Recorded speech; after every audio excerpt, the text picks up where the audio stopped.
Hello. So today I want to talk about being yourself. I guess that term's thrown around a lot, and it makes me wonder if you really can be. I've been thinking about or trying to find this word for something like there's like a kind of essence, but it expresses itself in multiple different ways. I guess something we can think about is sort of like our DNA. Our DNA sort of like makes us who we are. But even that's not quite right because, like, twins, for example, can have the same DNA, but depending on their environment, they kind of like express themselves differently. I just learned about something I read in a book where hydrangeas, like a type of flower, they their color changes. The flowers that they bloom, the color changes depending on the acidity of the soil. Or other examples is kind of like when people witness like an event. We can all go to the same concert or see the same, um, something happening on the street or an accident, or I guess sort of timely, but there's certain political events like shootings and stuff where everyone sees the same thing, the same video, the same, even if it's live, the same event, but everyone comes to a different interpretation of it. That also applies to just like us as individual people.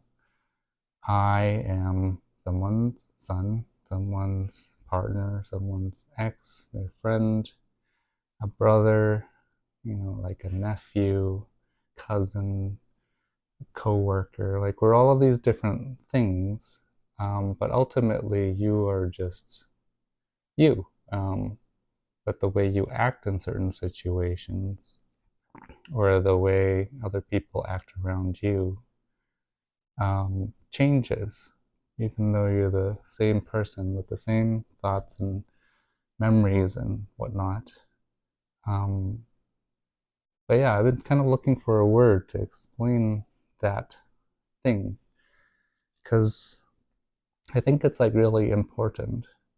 I think that there's sort of this parallel that I've been sort of detecting, which is that the kinds of relationships I have with people, as I mentioned, I have trouble with authority and kind of like wanting to choose and do things on my own.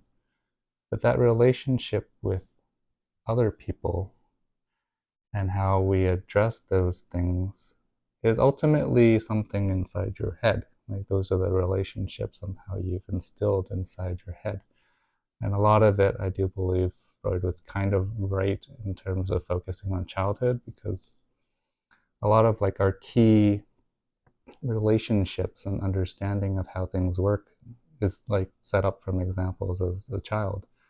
And as you grow older, they kind of reinforce themselves. They're like you're looking for the same patterns over and over again. So if someone's been good and kind to you and they are there for you when you need help, um, or they recognize when you are down or struggling and are there, then you kind of inst- like instill that within yourself. You think it's like, okay, I can ask for help. There are people who can help me out there. But if you don't have that, you will always believe that no, I can't depend on anybody else, that people don't know what they're doing, and so on and so forth. And so it's like a self-reinforcing cycle.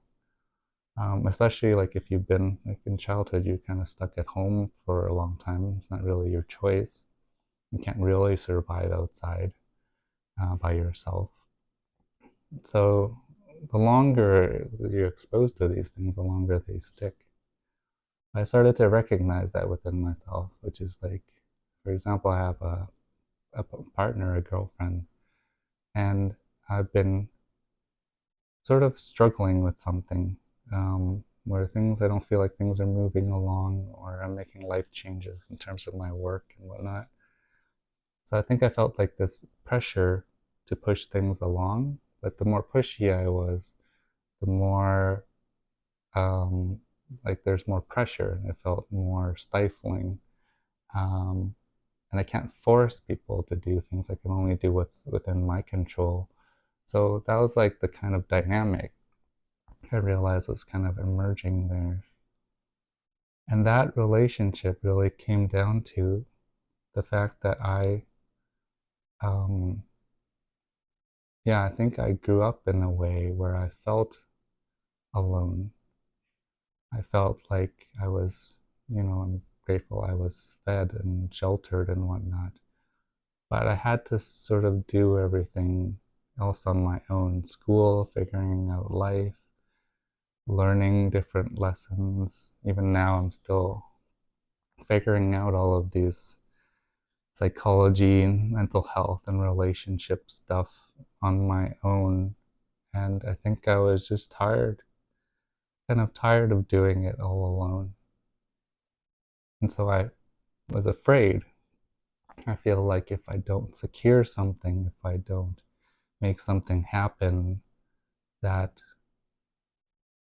I guess I will just feel hurt again. So I think these ideas of this thing I'm trying to find the word for, like where there's a source, but it kind of the way it expresses affects everything else around you. I think of it like glasses, like the term rose tinted glasses. I think there are other types of glasses we constantly wear, like some can be darker and colorless, so we think everything is black and white, or gray and dull, or some people, maybe they're overstimulated and think everything is hyper and, um, swirling around all the time. But we aren't aware that we have those lenses put on all the time, because if that's all you ever see, you don't know that there's another way to view things. So I think that,